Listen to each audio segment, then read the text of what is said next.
sampai diabadikan dalam Al-Quran. Dalam Al-Quran itu ada kata al-muhajirin.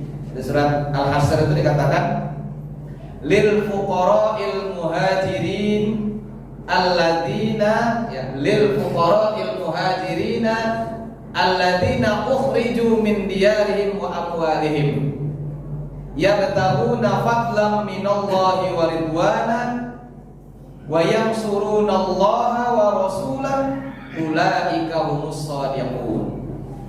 Ya. Karakter orang muhajirin itu kalau yang ngomongin puasa atau kotor udah banyak, saya ngomongin muhajirin aja. Ya. Karakter orang muhajirin itu kata Allah memang fuqara itu apa ya?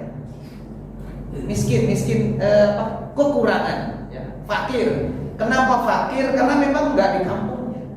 Kalau di kampungnya wajar karena dia sohibul baik, wajar karena dia tuan tanah di negerinya sendiri. Tapi muhajirin karakternya fuqara, lil fuqara'il muhajirin, ya, yang kemudian pindah wa alladzina ukhriju min diyarihim, yang ketika itu Nabi dan sahabat-sahabatnya yang hijrah itu yang kemudian disebut dengan muhajirin itu ukhriju min diyarihim wa amwalihim, mereka terusir dari kampung halamannya sendiri. Mereka itu karena tekanan dari kaum kafir Quraisy ketika itu terpaksa harus segera meninggalkan kampung halamannya kota Mekah dalam keadaan yang sebelumnya sempat terembargo dan lain sebagainya itu, Bapak Ibu. Tidak hanya rumahnya, wa amwalihim, hartanya juga. Ya. Jadi kalau Masjid Al-Muhajirin ini megah, mewah, 2 lantai, terus jamaah yang datang pada bawa motor, bawa mobil, ini enggak fuqara lagi, ini muhajirin tapi enggak fuqara ini. Dia muhajirin aja. Berarti enggak yang fuqara. Karena muhajirin itu juga nanti begitu dia masuk ke Yasrib menjadi sebuah peradaban yang moderat dan luar biasa. Tapi di tengah keterpurukan ekonomi dan fasilitas hunian yang terusir dari tempatnya, kemudian pindah ke negeri yang cukup jauh, yang kurang lebih jaraknya 560 sampai 600 km, yang sebelumnya bernama Yasrib, ya, tetap tujuan hijrahnya dan pindahnya adalah ya batahu fadlan minallahi wa ridwan. Walhasil bahwa mudah-mudahan kaum muhajirin yang ada di Masjid Al-Muhajirin ini tetap punya prinsip ya batahu fadlan minallahi wa ridwan. Tetap upayanya adalah mencari keutamaan fadilah dari Allah dan keridhaan dari Allah Subhanahu wa taala. Wa yansurullaha wa rasulahu wa yansurunallaha wa rasulahu, terus berupaya untuk menolong agama Allah dan agama Rasul. Masjidnya rame. Makanya masjidnya rame. Walaupun ada request jangan panjang-panjang Pak Ustaz. Saya ibu-ibu termasuk yang kalau ngimam senangnya yang pendek-pendek malahan. Sama dong. Jangan panjang-panjang. Kurang-kurangnya kamarin hadis Nabi, ya, karena kata Nabi gitu, iya ayyuhan nas innakum munafirun, kata Nabi gitu.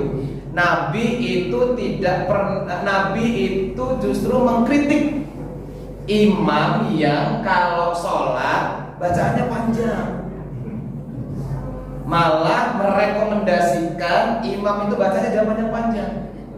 Ya, sama lu banyak hafal sebenarnya kita ini, hafalnya pendek-pendek. Kata Nabi gitu, innakum munafirun, hati-hati kamu ditinggalin sama jamaah kamu. Kenapa? Faman sholla bin nas falyukhfif. Kalau kamu sholat sendiri monggo silahkan, mau sesurat, 2 surat, mau Al-Baqarah, Ali Imran, An-Nisa sendiri silahkan. Tapi kalau kamu sholat jadi imam sama jamaah, hati-hati, ya, kamu bisa ditinggalin sama jamaah. Kan nggak mungkin imamnya bawa spion, ngelihat imam jamaahnya kabur apa enggak, ujung-ujung kepanjangan begitu assalamualaikum jamaahnya udah pada hilang. Kenapa bisa begitu? Karena tidak bijak. Kata Nabi, kamu bisa ditinggalkan karena fa inna minhum al-maridha wad-dha'ifa wadzal hajah. Karena di antara jamaah itu boleh jadi ada yang sakit, ada yang lemah, ada yang punya kebutuhan atau keperluan. Makanya singkat-singkat aja Bu, ulhu aja pokoknya, ulhu lagi. Ayat pertama, rakaat pertama alif lam mim. Allahu Akbar. Rakaat kedua alif lam mim lagi. Kok sama dua-duanya alif lam mim? Yang pertama, rakaat pertama alif lam mim Al-Baqarah. Yang rakaat kedua alif lam mim Ali Imran. Karena Ali Imran juga alif lam mim. Jadi saya alif lam mim, alif lam mim, alif lam mim. Alif lam mim di Quran ada 6. Ya, di Quran ada 6. Alif lam mim ro. Pendek-pendek pokoknya, ya hobilah pokoknya gitu ya. Walhasil apa? Kembali lagi, ulaika humus shadiqun. Mereka itu adalah orang-orang yang konsisten dalam kebenaran. Ya mudah-mudahan tafaulan nama Masjid Al-Muhajirin ini juga bagian dari yang yabtaguna fadlan minallahi wa ridwana wa yansurunallaha wa rasulah, senantiasa mau menolong agama Allah dan Rasulnya dan menjadi orang-orang yang konsisten dalam kebenaran. Temannya siapa temannya? Temannya Muhajirin ini itu Ansor. Betul ya Pak? Iya. Ansor itu siapa? Ansor itu yang menolong. Yang menolong itu maksudnya menolong orang Muhajirin. Ini Masjid Muhajirin jemaahnya ada yang tukang nolongin nggak? Bantu yang ngirim proposal. Tadi saya lihat apa itu? Saya lihat di belakang sana meja-meja sudah disiapkan. Terus saya tanya sama Pak Haji, apa cara etikafnya sampai sahur? Katanya gitu, semalaman sampai subuh. Terus makannya, sahurnya kami siapkan. Masya Allah luar biasa. Persis kayak karakter orang kaum Ansor. Karena kaum Ansor itu di Quran dikatakan ayat selanjutnya nih. Ya ayat selanjutnya bilang, walladzina tabawwa'ud dar wal imana min qablihim yuhibbuna man hajara ilaihim wa la yajiduna fi sudurihim hajatan mimma utu wa yu'thiruna 'ala anfusihim walau kana bihim khassasah wa may yuqassuha nafsihi fa ulaika humul muflihun. Orang Ansor itu Pak, mudah-mudahan karakternya ada di kita. Yang pertama, walladzina tabawwa'ud dar wal imana min qablihim, sudah menyiapkan tempat dan keimanannya. Jadi fisik dan mental, hati dan aset itu sudah disiapkan untuk menolong orang Muhajirin. Di orang-orang yang datang itu memang sudah ditunggu sama kaum Ansor yang meskipun jaraknya jauh dari Rasulullah sudah banyak yang beriman. Namanya masih Yasrib, belum jadi Madinah. Ditunggu sama mereka, begitu datang orang-orang Ansor sudah menyiapkan, ya sudah menyiapkan ad-daro, tempat rumah. Makanya sahabat kaum Muhajirin begitu datang, kamu ikut ke sana. Ayo rumah saya, kamarnya ada 2, satu buat saya, satu buat kamu. Tempat saya lantainya ada 2, lantai 1 buat saya, lantai 2 buat kamu. Di rumah saya istri saya ada 2, satu buat saya, satunya boleh ambil buat kamu. Bener Pak, bener kan? Bapak mau nggak percaya. Saya istrinya 4, ambil 2 dah, saya biarin 2 nggak apa-apa gitu. Mau silakan baca. Ya tapi jangan baca yang 4, 2-nya itu aja, baca semuanya gitu. Ya, sudah nyiapkan tempat wal iman, imannya juga disiapkan. Yuhibbuna man hajaru ilaihim, betul-betul secara ikhlas cinta kepada orang-orang yang hijrah dan datang kepada mereka. Tidak kenal sebelumnya. Wala yajiduna fi sudurihim hajatan mimma utu, tidak ada sedikit pun keinginan untuk mengambil profit dan keuntungan dari kedatangan orang-orang Muhajirin. Gimana orang miskin? Muhajirin itu kan kere, nggak bawa harta. Kalaupun ada harta, ada yang bawa harta, itu bawa aset. Ya hanya beberapa sahabat saja lah, seperti Sayyidina Utsman dan beberapa sahabat-sahabat yang lain, Abdurrahman bin Auf dan lain sebagainya. Hanya itu saja. Tidak banyak yang kemudian punya harta, bawa aset banyak ketika hijrah. Lainnya dalam keadaan kurang. Tapi orang Ansor betul-betul menyiapkan tempat dan hatinya dan tidak ada keinginan sedikit pun. Tidak hanya itu. Sifatnya orang Ansor itu wa yu'thiruna 'ala anfusihim walau kana bihim khassasah. Mereka mengutamakan saudara-saudaranya yang meskipun saudaranya yang meskipun dia sendiri kesulitan. Ya. Jadi ini ayat ini salah satu asbabun nuzulnya itu ada cerita satu sahabat ketika kaum muhajirin udah pada datang, udah ada tempat, silakan ini rumah udah resort, silakan ini rumah teman ininya sahabat-sahabat. Ada 1-2 orang sahabat muhajirin yang hadir, datang belum ke bagian tempat, waktu sudah malam. Kemudian ada sahabat Ansor yang kemudian ya udah nggak apa-apa, silakan ke rumah saya aja, yuk ikut saya. Padahal beliau orangnya yang nggak mampu, termasuk orang yang tidak mampu. Akhirnya dibawa ke rumahnya, sampai di rumah ngomong sama bininya, "Mah, ada apa tuh tamu? Siapin kayak apa?" Apa kata istrinya? "Waduh bah, makanannya udah gak ada lagi, udah tinggal buat kita aja nih sama anak-anak. Terus anak-anak mana? Itu ada di belakang. Udah begini aja." Kata sahabat itu, "Udah begini aja, anak-anak sudah tidur, terus hidangkan makanan untuk tamu kita. Pas waktu mau mulai makan, lampunya dimatiin. Nanti kita pura-pura makan bareng, pokoknya sambil ngobrol sambil lampunya dimatiin, sehingga mereka tidak kemudian merasa tidak enak untuk makan ketika kita tidak ikut makan." Udah gitu aja. Ya udah, anak jadi sudah tidur, makanan disiapkan untuk menjamu 2 orang tamu yang dari kaum muhajirin. Ikut hadir di situ tapi gak lihat, wah enak makanannya. Iya, wis pokoknya makan. Sampai seperti itu. Karena memang sifatnya orang Ansor yuksiruna ala mereka mengutamakan orang lain walau kana bihim khosos. Walaupun dia sendiri dalam keadaan susah. Sehingga kata Allah, "Wa may yuqashuha nafsihi fa ulaika humul muflihun." Orang yang dijaga hatinya, dibebaskan hatinya dari kekikiran, dari rasa pelit, itulah orang-orang yang mendapatkan keberuntungan. Jadi kalau melihat meja-meja yang di luar itu sudah disiapkan, itu saya yakin yang duitnya banyak, yang duitnya biasa-biasa aja, yang duitnya dikit, mesti mau ikut andil di sini. Betul ya Bapak Ibu? Wes pokoknya sama-sama, mudah-mudahan Masjid Muhajirin namanya, sifatnya di samping punya sifat muhajirin juga punya sifat kaum Ansor. Dan orang Ansor itu mah enggak punya keinginan sedikit pun untuk mencari profit. Bayangkan, presidennya muhajirin, betul ya Pak? Presidennya jadi di Madinah itu siapa? Rasulullah ya. Presidennya Rasulullah, muhajirin. Menteri Mensesnek, Menteri Dalam Negeri, Menteri Pemerintahan, Menteri Agama dari muhajirin. Sayyidina Abu Bakar. Iya kan Pak?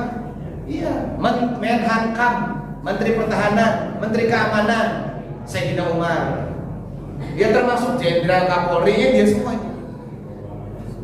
Menteri Ekonomi, Menteri Perdagangan, Menteri apa lagi? BUMN, Sayyidina Utsman yang ngurusin iya, Menteri Pemuda dan Olahraga, Menteri Menristek, Menteri Pendidikan, Sayyidina Ali. Yang orang Ansor mana? Enggak ada Pak.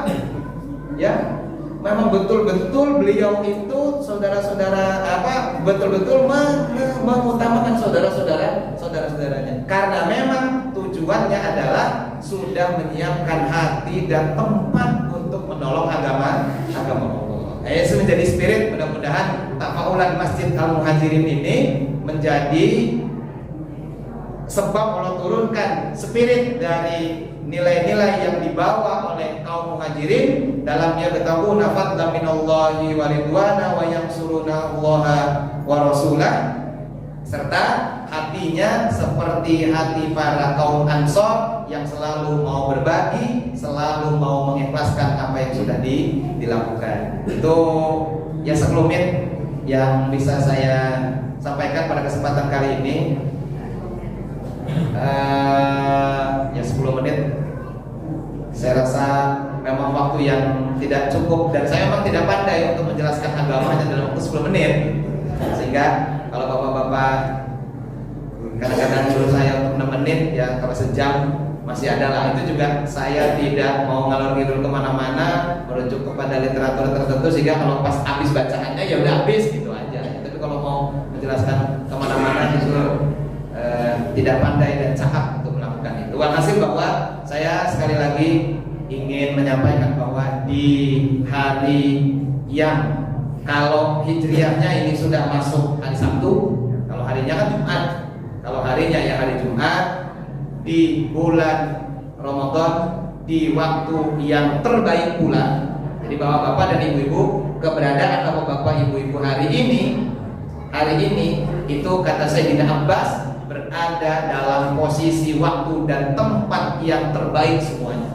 Karena Sayyidina Abbas pernah ditanya tentang hari terbaik, bulan terbaik dan amal terbaik, beliau menjawab, kata beliau, khairul ayyam yaumul jumu'ah wa khairul syuhur syahrul ramadan wa khairul a'mal as-shalawatul khamsu liwaqtiha.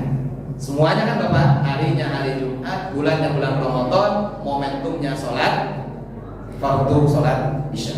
Walaupun kata Sayyidina Ali, walaupun kata Sayyidina Ali ketika beliau dikasih tahu tentang jawaban Sayyidina Abdullah bin Abbas, beliau bilang, kalaulah seluruh dunia orang bertanya kepada ahli ulama, ahli fikih, ahli hikmah tentang apa yang ditanya ketiga hal itu, tentu mereka juga jawabannya mesti sama. Hari Jumat, bulan Ramadan, dan amal solehnya adalah sholat lima waktu. Tapi saya akan coba menjawab dengan hal yang berbeda. Begitu kata Sayyidina Ali. Beliau menjawab, amma inna khairul a'mal ma yaqbalullahu ta'ala minka. Amal yang terbaik adalah amal yang kamu kerjakan dan diterima oleh Allah Subhanahu wa ta'ala. Mau hari Jumat tak? Kalau nggak salat Jumat mah sama aja. Mau bulan Ramadan tak? Bulannya yang mulia. Kalau nggak puasa sama aja. Ya dia baru jadi terbaik tuh kalau dikerjakan dan diterima. Gitu kata Sayyidina Ali. Yang kedua, wa khairus syuhur ma tatuba fihi ilallahi taubatan nasuha. Di mana bulan di mana kamu bertaubat kepada Allah dengan sebenar-benarnya taubat. Iya, mau bulan Ramadan tak? Kalau nggak ada taubat, bulan Ramadan acak-acakan sama aja. Dan yang terakhir, wa khairul ayyam ma takhruju fihi minad dunya mu'minan billah. Hari di mana kamu keluar dari dunia ini tetap dalam keadaan beriman kepada Allah. Maka jangan lihat harinya, dia meninggal hari Jumat, insya Allah husnul khotimah, membelepotan hidupnya sama aja. Ya, mau hari Senin, hari Selasa, kalau mukminan billah itu momentum husnul khotimah. Semoga kita menjadi hamba-hamba Allah yang selalu berusaha untuk berbuat baik, terus menambah kebaikan dan selalu berorientasi pada kebaikan. Itu saja yang dapat saya sampaikan pada kesempatan kali ini. Mohon maaf kalau agak lebih dari waktunya. Nanti sholat tarawihnya dicepatin lagi biar ada. Terima kasih. Wallahul muwaffiq ila aqwamit thoriq. Wassalamualaikum warahmatullahi wabarakatuh.